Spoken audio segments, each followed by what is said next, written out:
Hello everyone! Today's lesson will explore the circulatory system, wherein it is an essential system that ensures every cell in our body receives the nutrients and oxygen it needs.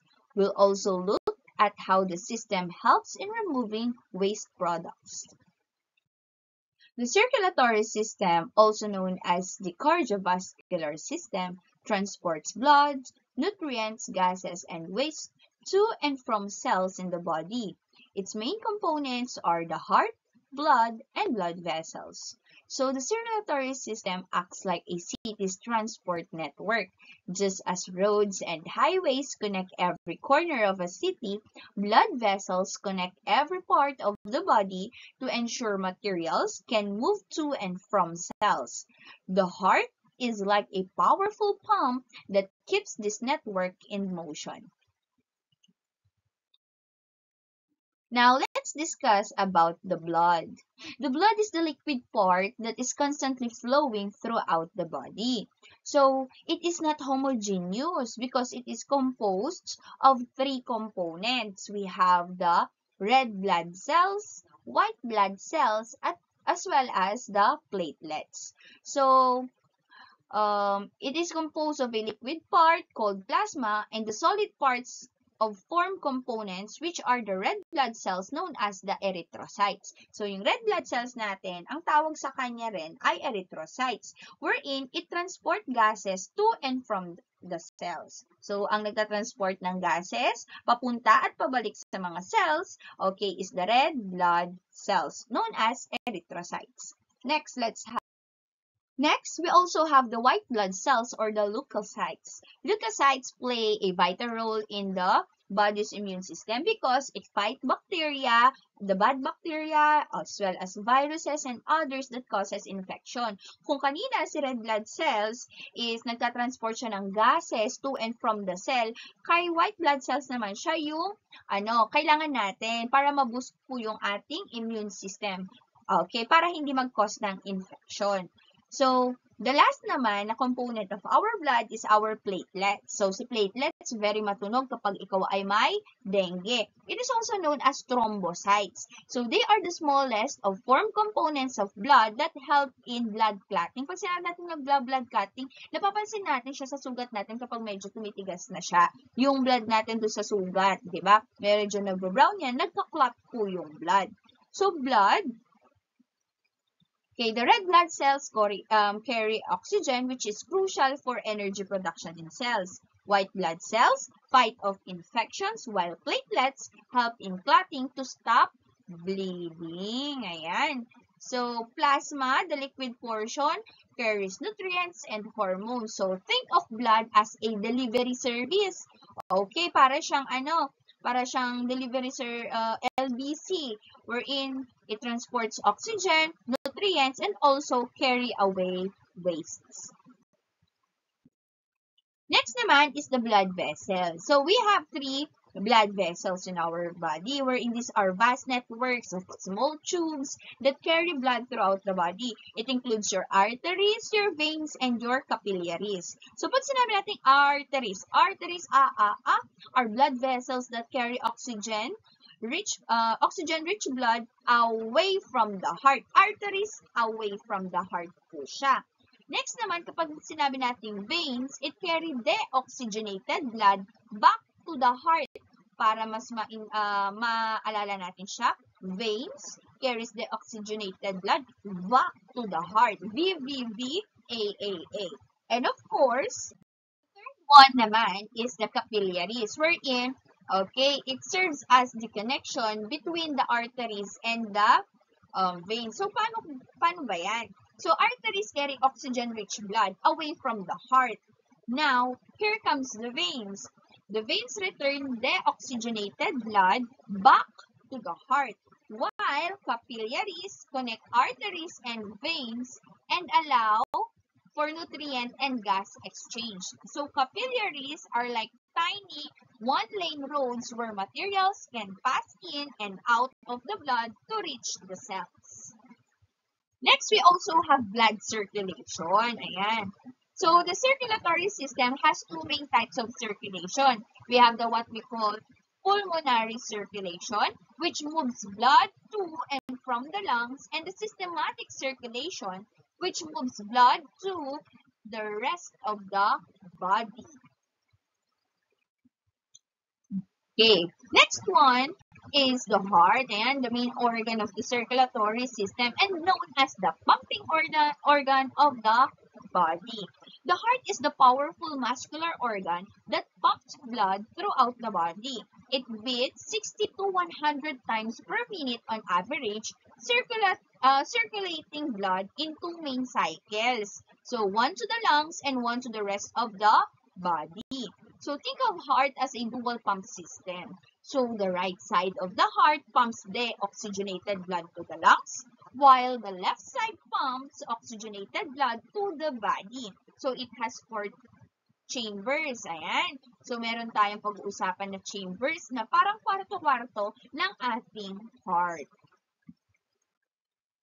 Okay. The heart's four chambers are the left and right atria, o kaya pag singular, left atrium, right atrium, which receive blood. And the left and right ventricles naman, left ventricle, right ventricle, which pump blood out. Ayan. So valves between these chambers ensure blood flows in one direction. So imagine the atria, the right and left atrium, as waiting rooms where blood pauses before it is being pumped out. So the ventricles are like strong engines that push blood to the lungs and the rest of the body. So yung valves acts as a doors, okay, opening and closing to prevent blood from flowing backward.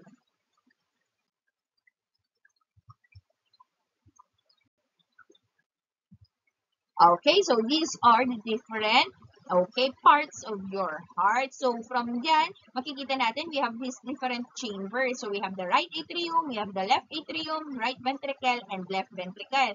Yung valves na sinasabi natin kanina, ito. We have the tricuspid valve. We also have here the mitral valve.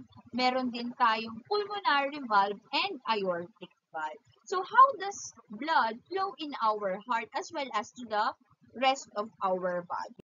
So how does blood flow through your right side of your heart? So blood enters the two large veins. So we have the inferior and the superior vena cava.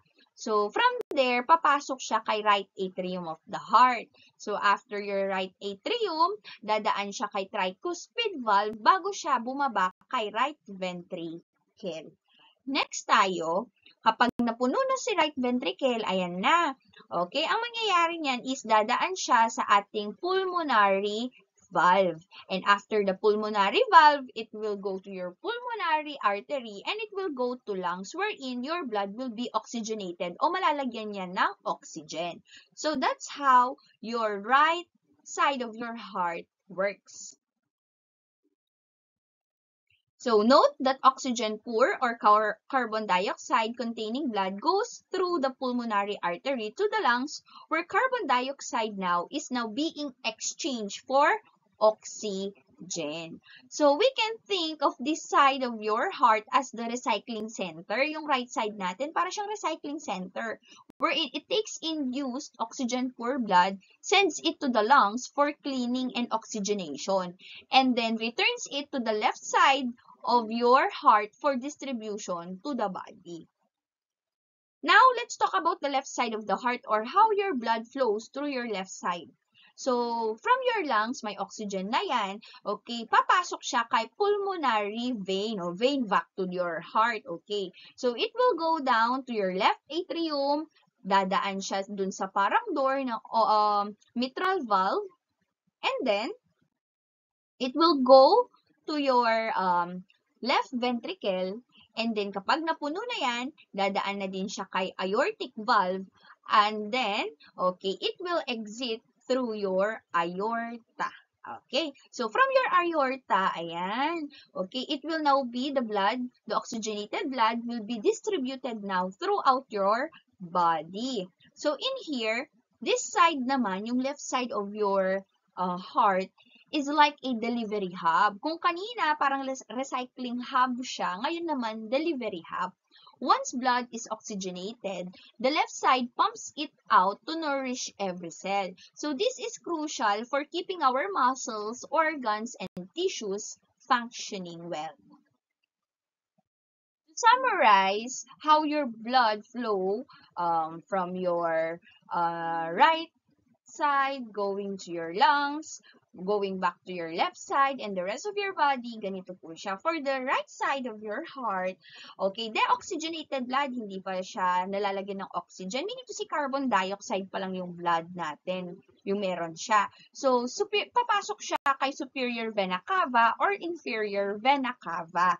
Then, it will go through your right atrium, pass through your tricuspid valve, next to your right ventricle, pulmonary valve, until mag-exit siya kay pulmonary artery. Okay, going back, artery, away from your heart. So, papunta na yung blood natin kay lungs. Ayan, pag pumunta na siya kay lungs, doon na siya magpapalagay ng oxygen. So, now, it will go back to your left side of your heart. So, may oxygen na po yung ating blood. So, it will enter again your heart through your pulmonary veins, back to your heart. Now, okay, may oxygen na yan. Dadaan kay left atrium, mitral valve, left ventricle, aortic valve, and it will exit again, aorta, and it will now be distributed throughout your body. So, you can imagine it as a special loop where blood exchange gases. The pulmonary artery acts like an outgoing lane, and the pulmonary vein serves as the return lane after blood, okay, receives oxygen in the lungs. So, sabi ko nga, sa right side, parang recycling hub, kapag naman sa left side, para siyang delivery hub. So, the circulatory system works closely with other systems to keep the body alive. So, for example, it interacts with the respiratory system to exchange gases and as well as the digestive system to absorb and transport nutrients. So, we can imagine it that after you eat, nutrients are absorbed in the digestive system and then enter your bloodstream. So, the circulatory system delivers these nutrients to cells and picks up waste products. Similarly, it brings oxygen from the respiratory system to cells and removes carbon dioxide. So, okay, let's try this activity. So, sabi dyan, sequence me, starting from ending with the right atrium. So, we will trace the blood flow. Para hindi tayo malito, alisin muna natin yung sinabing from right atrium. Let's start, paano ba talaga pumapasok yung blood natin na deoxygenated sa ating right side? So, papasok siya kay, una, number 1, we will have our vena cava. So, inferior and inferior vena cava. Next, it will pass through your right atrium. So, that is your number 2. Next, it will go to your right ventricle. And then, next, saan siya mag-e-exit? Okay, pulmonary artery. Bakit siya mag-e-exit? It will go now to your lungs para mabigyan siya ng oxygen. Okay, so nagkaroon ng oxygen. Saan siya babalik? Next, it will go to your, pulmonary veins. It will also pass through your left atrium. Next is left ventricle. And then, it will now exit your aorta to go in other parts of your body. So, as a summary, the circulatory system is very essential for maintaining life by ensuring every cell it receives nutrients as well as oxygen while removing waste. So, each component from the heart, blood, and blood vessels, they play vital roles in keeping this process continuous. So, the circulatory system is very important.